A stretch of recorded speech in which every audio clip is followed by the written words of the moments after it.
Buenos días, hermano. Buenas tardes, parece ya. Buenos días aún. Ah, ya. ¿Cuánto? Listo, hermano. ¿Cómo están? Bien. ¿Bien? Qué bueno estar acá nuevamente. Hace rato que creo que no me tocaba predicar en la mañana. Habíamos estado ahí en la noche de alabanza, ¿no es cierto? Diferente, más fresquito ahora. Me gusta así. Así que les voy a pedir, hermanos, que puedan abrir sus Biblias en... ¿Estamos estudiando? Primera de Corintios, ¿no es cierto? Estamos en el capítulo 1 y vamos a estar estudiando de los versículos 4 al versículo 9 de Primera de Corintios, capítulo 1. Ya, vamos a darle lectura primero. ¿Me siguen ustedes con la lectura, con la vista? Y dice así: Gracias doy a mi Dios siempre por vosotros, por la gracia de Dios que os fue dada en Cristo Jesús. Porque en todas las cosas fuisteis enriquecidos en Él, en toda palabra y en toda ciencia, así como el testimonio acerca de Cristo ha sido confirmado en vosotros, de tal manera que nada os falta en ningún don, esperando la manifestación de nuestro Señor Jesucristo, el cual también os confirmará hasta el fin, para que seáis irreprensibles en el día de nuestro Señor Jesucristo, fiel es Dios, por el cual fuisteis llamados a la comunión con su Hijo Jesucristo, nuestro Señor. Vamos a orar. Padre, gracias te damos por este tiempo que vamos a pasar junto a tu palabra. Te pedimos, Padre, que a través de tu Santo Espíritu hables a nuestra vida, que me ayudes también en la entrega de tu palabra, y te pedimos que tu iglesia, Señor, el día de hoy sea edificada. En nombre de Cristo Jesús. Amén. Amén. Ya, si usted quiere ponerle nombre, hermano, a este mensaje, se llama Una iglesia enriquecida. Una iglesia enriquecida. ¿Qué significa enriquecido? ¿Qué significa una riqueza? Riqueza es la abundancia de algo. No necesariamente tiene que ser algo de... Claro, pero es abundancia de algo, ¿no es cierto? Que algo está sobreabundando. Eso es riqueza. Así que se llama el mensaje Una iglesia enriquecida. Y les voy a dar contar una situación que probablemente la han vivido, y si no la han vivido, quizás la han visto. Un hijo pequeño se portó mal y se acerca a su padre a conversar con él, y lo mira a los ojos y le dice: hijo, tú sabes que yo soy tu padre, ¿verdad? Lo primero que hace es pone su autoridad antes de comenzar a decirle lo que tiene que decirle. Hijo, yo soy tu padre. Y el niño está así: hijo, tú sabes que conmigo no te falta nada, que yo te doy todo lo que tú necesitas. Yo te di una pieza, una cama, un techo, te he comprado juguetes. No te falta nada, conmigo estás bien.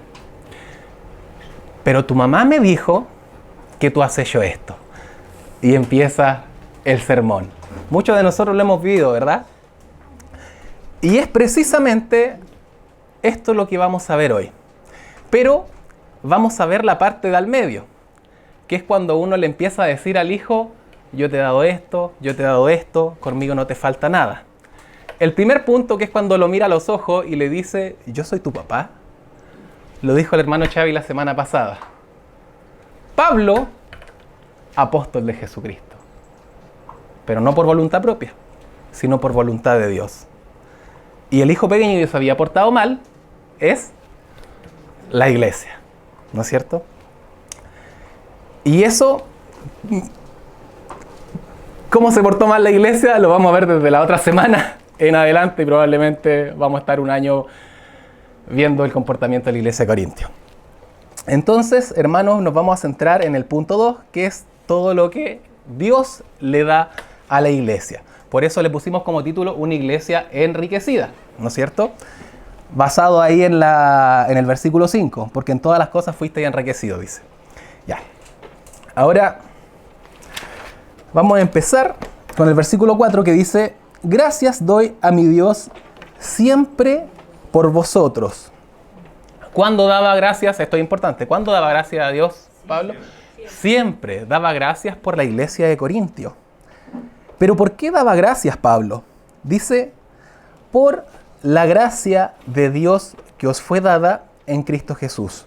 Lo primero que quiero mencionar acá es que en la Biblia, sobre todo en las cartas de Pablo, nos vamos a encontrar muchas veces que dice en Cristo Jesús, en nuestro Señor Jesucristo, siempre en.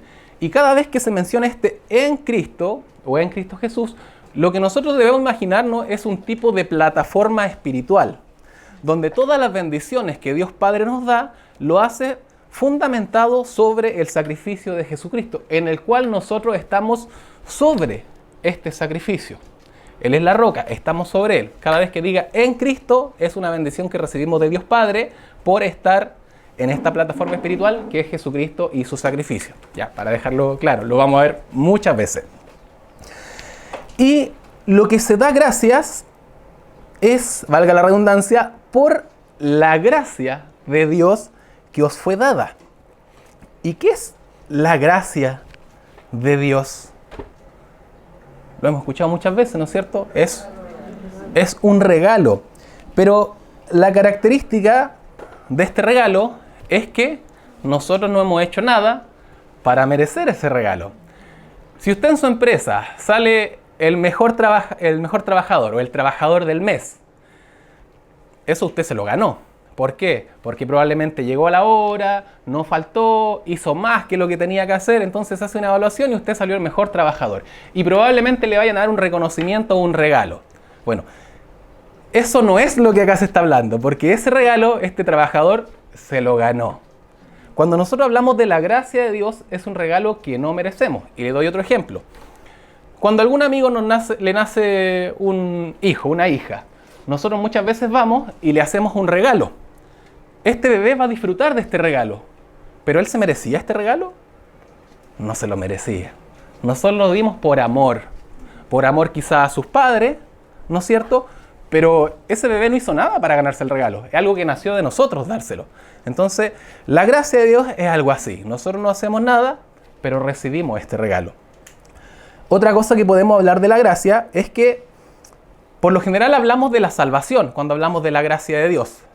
Pero la gracia de Dios es algo, digamos, un poco más genérico, porque en realidad significa un regalo, no habla exclusivamente de la salvación. Sí, hay muchos versículos que se llama la gracia como la salvación de Dios, pero en este caso vamos a ver que no es así. ¿Ya? Entonces, seguimos. Dice... y algo que me estaba saltando esto, muy importante. Así como este bebé que nace y se le entrega un regalo que no merece, que no se ganó, cada vez que un pecador se arrepiente y cree en Jesucristo y en su sacrificio, hay un nuevo nacimiento que nosotros le llamamos salvación, o algunas personas le llaman cuando yo recibí al Señor, cuando yo acepté a Jesús, ¿no es cierto? Tenemos diferentes conceptos para mencionar que hubo la salvación de un alma, de un pecador. Juan relata de este acontecimiento como un nuevo nacimiento, un nacimiento espiritual. Y así como este regalo que le dimos a este bebé, Dios también nos da regalos cuando nosotros nacemos. Y ese regalo se llama gracia. Y esa gracia también puede tener forma de don. Y lo vamos a ver un poquito más adelante. ¿Ya? Versículo 5. Porque en todas las cosas fuisteis enriquecidos en... Nuevamente esta plataforma espiritual que yo le llamo, ojo, este no es un concepto teológico, eso lo inventé yo, ¿ya? Lo de la plataforma espiritual es más o menos para poder entender de qué se trata, ¿ya? En toda palabra y en toda ciencia, vamos a seguir hasta el 7 ya, porque quiero mencionar un tema, quiero hablar de un tema. Dice que fuisteis enriquecidos en él en toda palabra y en toda ciencia, así como el testimonio acerca de Cristo ha sido confirmado en vosotros, de tal manera que nada os falta en ningún don. Hasta ahí. O sea, cuando la Biblia dice que en todas las cosas fuisteis enriquecidos en él, este texto en particular está hablando de tres cosas. Está hablando de toda palabra, de toda ciencia y está hablando de la abundancia de los dones espirituales. Ahora, hermanos, ¿se imaginan nosotros tener toda la palabra de Dios en cuanto a retención? ¿No es cierto? Sabemos que tenemos la palabra en la Biblia, pero yo les pregunto a ustedes, si se saben toda la Biblia, no la sabemos toda, ¿no es cierto? Entonces, ¿se imaginan tener toda la palabra de Dios? ¿Tener todo el conocimiento de la palabra de Dios? ¿Se imaginan tener todos los dones espirituales? Podríamos ser una iglesia excepcional, ¿no es cierto? Podríamos ganar a Coquimbo para el mundo, tener una iglesia gigante, ¿no es cierto? Tenemos todo el conocimiento. Pero vamos a ver que en la práctica, hermano, no era tan así. Sobre la palabra de Dios, los corintios tuvieron un maestro, que dice la Biblia que ese era un varón poderoso y elocuente en las Escrituras, un gran maestro. ¿Saben quién era? Se llamaba Apolos. Apolos, quien él predicaba en la sinagoga y fue apartado por unos creyentes que se llamaban Aquila y Priscila para poder encaminarlo mejor en el camino del Señor. Lo relata Hechos. A este Apolos, varón elocuente, poderoso en la Escritura, fue mandado a Corintio a predicar, a guiar a la iglesia. Entonces, hermanos, tuvieron al apóstol Pablo. Corinto tuvieron buenos maestros, tuvieron buena enseñanza, tuvieron la palabra de Dios viva, fue eficaz en ello. Y tuvieron todos los dones. Por eso la Biblia menciona que fueron enriquecidos en todas las cosas. O sea, era una iglesia que en la parte espiritual no les faltaba prácticamente nada. Habían sido bendecidos con todo lo que Dios, su Padre, les podía entregar. Y hermanos, quise leer hasta el versículo 7 porque dice, de tal manera que nada os falta ningún don. ¿Qué es un don? ¿Qué son los dones? La otra vez estuvimos conversando hace poquito sobre los dones. Y si queremos llevarlo a... O sea, un resumen, un don es una habilidad sobrenatural entregada por Dios Padre a través del Espíritu Santo al nuevo creyente con el objetivo de poder ayudar a complementarse con otros dones y esto sirva para la edificación de la iglesia, para el crecimiento de la iglesia. ¿Cómo una iglesia puede crecer espiritualmente? A través de los dones espirituales que han sido otorgados a los creyentes de parte de Dios. Entonces, ¿qué pasa si una iglesia no ocupa sus dones? La consecuencia es súper clara. Si no se ocupan los dones, la iglesia no crece. No hay más forma de crecer que a través de la administración de los dones espirituales entregados por Dios. ¿Qué no es un don? Lo bueno de los dones espirituales, hermano, es que están escritos. O sea, no tenemos dudas. Si ustedes se leen, pueden leer 1 Corintios del 12 hasta el capítulo, son 3 capítulos, el 12, el 13 y el 14. Pues en la casa los pueden leer completos, se van a dar cuenta que ahí están relatados todos los dones espirituales. Y me parece que también en Romanos, no sé, el 12 será. No el 12. Hermanos, ¿alguien me ayuda? ¿12 será? ¿Dónde están los dones en Romanos? Me parece que son el 12, hermano, pero ahí lo podemos después buscar. No es relevante en el mensaje. ¿Qué no es un don? Hermano, si yo nazco bueno para la pichanga, ¿podríamos decir que es un don? No tiene nada que ver, ¿no es cierto? Pero si yo me esfuerzo, después de ser cristiano, me esfuerzo por ser un mejor jugador de fútbol, ¿es un don? No es un don. Si yo nací con habilidades para tocar guitarra, yo sé tocar guitarra, pero soy un mal guitarrista. No tengo habilidades. Pero si alguien nace con habilidades, ¿es un don? No es un don. Si alguien se esfuerza mucho, se esfuerza todos los días, practica la guitarra y toca muy bien la guitarra, ¿es un don? No es un don, ¿no es cierto? Hay cosas que son talentos que son innatos en un ser humano o talentos que son aprendidos, pero no son dones espirituales. Esto, hermanos, es una introducción a los dones. Después, cuando toque los capítulos 12, 13 y 14, ya vamos a indagar más en profundidad. Pero quería como más o menos dejar en claro qué es un don y qué no es un don. ¿Ya? Entonces, este don se nos entregó para la edificación de la iglesia. Ahora, hay dones, hermanos, que ya no están vigentes. O algunos ocupan el concepto de cesaron, ¿no es cierto? O sea, que ya no están en vigencia, ya no se utilizan. Y usted se preguntará, ¿y por qué esto? ¿Por qué ya no funciona, no es cierto? Y les voy a leer un texto. Dice,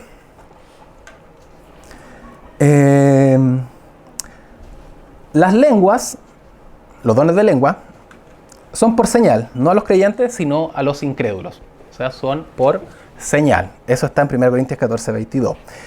Y en Hechos, fíjense lo que pasó en Hechos. A los discípulos que estaban en el aposento alto les fueron repartidas lenguas, de tal manera que hablaban en diferentes idiomas, y todos los incrédulos, los no creyentes que estaban en el lugar, dice la Biblia que estaban atónitos, sorprendidos, y decían, estos Galileos, ¿no son estos Galileos? ¿Cómo nosotros les podemos oír en nuestra lengua nativa?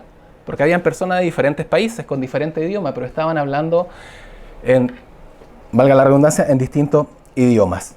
Y lo que podemos concluir, hermano, porque no hay un texto que diga esto cesó por esto y por esto. Uno saca conclusiones en base a lo que lee en la historia de la iglesia, desde Hechos, ¿no es cierto?, hasta el final. Es porque esto funcionaba, ¿para qué? Para que las personas que no creían pudieran decir, oye, acá está pasando algo, acá hay poder de Dios, ¿no es cierto? Vamos a ver qué pasa, ¿no es cierto? Era para testimonio de los incrédulos. Hoy en día, piensen, hermanos, que en ese entonces no se conocía el cristianismo. Si el cristianismo inició con Jesús y con 12 discípulos, o sea, eran 13 personas para el mundo, ¿no es cierto? Entonces tenía que haber, porque Dios así lo quiso, algo sobrenatural que hiciera resaltar a este grupo de creyentes. Hoy en día usted le pregunta a quien sea si sabe quiénes son los cristianos, quiénes son el evangélico, y independiente de la opinión que tengan, van a decir, sí, yo los conozco. Yo tengo un amigo, yo tengo un conocido, yo tengo un familiar, se conoce. Entonces, hay algunos dones espirituales que ya cesaron, como por ejemplo, los dones de lengua, el don de profecía, el don de sanidad, ¿no es cierto? ¿Algún otro? Creo que son esos tres. ¿Hay algún otro?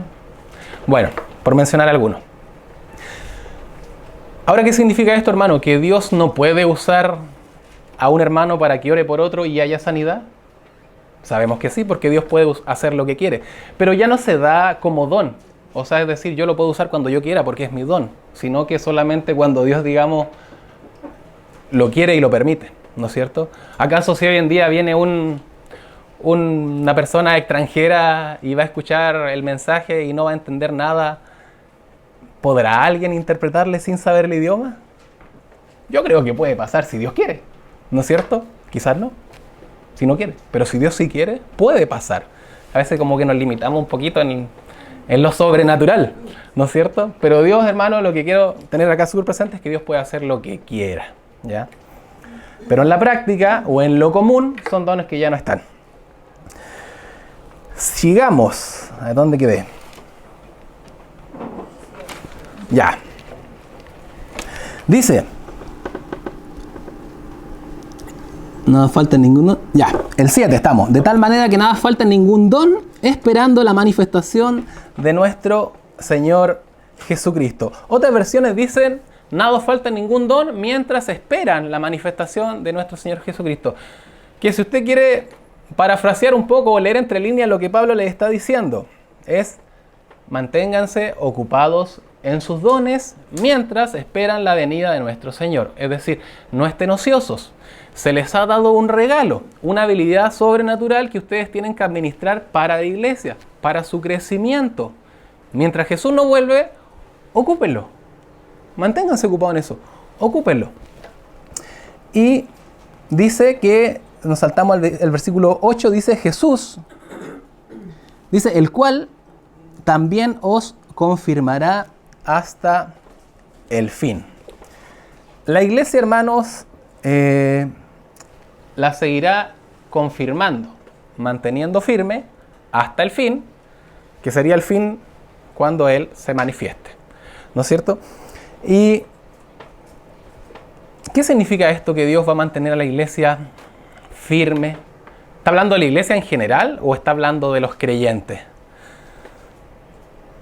La iglesia, hermano, recibió una carta del apóstol Pablo y fue escrita para personas que conforman la iglesia, ¿ya? Para Fabián, para Claudia, para Diego, para Pablo, ¿no es cierto? Para personas, para los creyentes. Y el Señor nos está diciendo acá que nos va a mantener firme, nos va a confirmar hasta el fin. Y hay otros versículos que hablan de esto, se los voy a mencionar. Dice, el fundamento de Dios está firme teniendo este sello. Conoce el Señor a los que son suyos. Es decir, el Señor no nos hace la desconocida, ¿no es cierto? Yo soy su padre, ustedes son mis hijos, con nombre y apellido. Sabe quiénes somos. Otro, mis ovejas oyen mi voz y yo las conozco y me siguen. Dice Jesús, yo las conozco, ¿no es cierto? Otro, el que comenzó en vosotros la buena obra la perfeccionará hasta el día de Jesucristo. Va a haber un perfeccionamiento.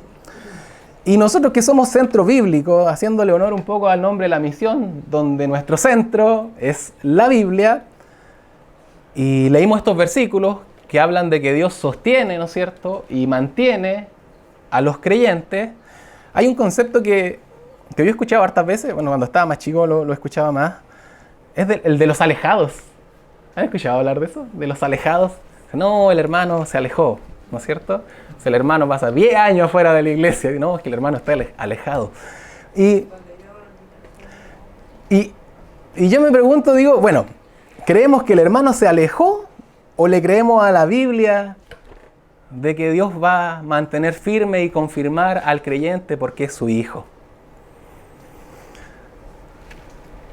Yo entiendo, hermanos, que uno puede pasar por bajones espirituales, ¿no es cierto? Y a veces por largo periodo de tiempo. Pero un creyente, hermanos, uno siempre sabe, si está en pecado, siempre sabe que está mal, ¿no es cierto? Uno como creyente no se puede hacer el loco, porque uno tiene el Espíritu de Dios que te está diciendo, pecado, está mal, arrepiéntete, corrige, vuelve. Incluso podemos, no sé, estar en cualquier lugar, hermano, pero ahí está Dios diciéndote que uno está haciendo mal. Y después de que uno peca, le duele, se arrepiente. ¿Por qué? Porque fuimos sellados con el Espíritu Santo. Pero eso, hermano, de que alguien se alejó y de que estuvo años afuera y de que hizo cuanto quiso y de que nunca tuvo ni una muestra de arrepentimiento, si no le dolió. Miren lo delicado que voy a decir. Pero según lo que dice la Biblia de cómo es Dios para con un hijo, no podríamos decir que esta persona es un creyente. Es súper difícil, porque la promesa de Dios dice: el fundamento de Dios está firme teniendo este sello, conoce el Señor a los que son suyos, mi oveja oye mi voz, yo las conozco, estas me siguen. El que comenzó en vosotros la buena obra la perfeccionará hasta el día de Jesucristo. Y aún el versículo donde estamos leyendo dice: el cual, el versículo 8, también os confirmará hasta el fin. ¿Para qué? Para que seáis irreprensibles en el día de nuestro Señor Jesucristo. Entonces, hermano, esto es para tener confianza en que aun cuando nosotros fallamos, aun cuando nosotros pecamos, Dios está ahí mirando y ayudándonos y corrigiéndonos y diciéndonos: estás mal, vuelve, arrepiéntate, da media vuelta, echa un pie atrás, no hagas esto. Es una confianza de saber de que Dios, independiente de cómo somos nosotros, no nos abandona. Siempre está ahí con nosotros. Incluso en medio del pecado, Dios está ahí con nosotros. Dios no nos da la espalda. Y, hermanos, ¿y saben por qué es esto? ¿Por qué Dios no nos da la espalda? A pesar de lo malo que somos o lo mal que muchas veces nos portamos, y a pesar de ser enriquecidos con su palabra, a pesar de tener la Biblia y tener el beneficio de poder leerla cuando queramos y cuánto tiempo queramos, a pesar de poder estar acá, congregarnos, de ser una iglesia alegre, de tener proyectos, de amarnos, de poder abrazarnos, de reírnos, de tener la libertad de que a pesar que hay alguien dirigiendo acá adelante, podamos tirar la talla y reírnos todos juntos, porque es como una familia, hermano, ¿no es cierto? Y eso es lo hermoso que tenemos acá, es una familia. Tenemos toda esa riqueza y aún así le fallamos al Señor. Pero Él no falla. ¿Y saben por qué? Versículo 9. Porque fiel es Dios, por el cual fuiste llamados a la comunión de su Hijo, Jesucristo, nuestro Señor. Y hermano, hay distintos tipos de... Las personas que trabajan con sus manos saben que hay distintos tipos de artesanos. Tenemos, no sé, algún artesano que trabaja con greda o con barro, pero también artesanos que trabajan con piedra, ¿no es cierto? Y ¿saben qué? Dios es el artesano y Él sabe trabajar con todos los materiales. Sabe trabajar con barro, sabe trabajar con piedra y Dios, ¿saben qué? Tiene gran habilidad, mucha habilidad, independiente del material con el que vaya a trabajar. Y la pregunta sería, para hacerlo más práctico, es ¿qué tipo de material somos nosotros? Podemos ser barro, en que solamente necesitamos un poquito de agüita para darnos forma, o podemos ser piedra, donde tienen que darnos con un martillo y un cincel para darnos forma. Y les digo algo, Dios no es el único que nos puede dar forma. Dice en Romanos, no os conforméis, ¿no es cierto? Es decir que el mundo también puede darnos forma. Pero ¿sabe cuál es el problema de la piedra? Que si quien nos está dando forma no es un experto, nos puede romper. Y si nos dejamos formar por el mundo, nos vamos a romper. Pero Dios no, hermano, porque Dios es un experto. Y Dios nos puede hacer de nosotros un cristiano, como dice acá, irreprensible, no sin pecado, pero sí irreprensible. Pero va a depender de nosotros de qué tipo de material seamos en las manos de Dios. Si vamos a ser barro o vamos a ser piedra. Podemos ser blando, suave y fácil de moldear, o podemos ser duros y podemos ser rígidos y arriesgarnos a ser quebrantados. Y cuando seamos quebrados por tomar malas decisiones, eso créanme que nos va a doler mucho más que habernos puesto en la mano de Dios, que es el artesano experto en moldear vida. Y hermanos, teníamos poquito tiempo y hablamos de hartas cosas, porque en realidad el texto habla de muchas cosas. Pero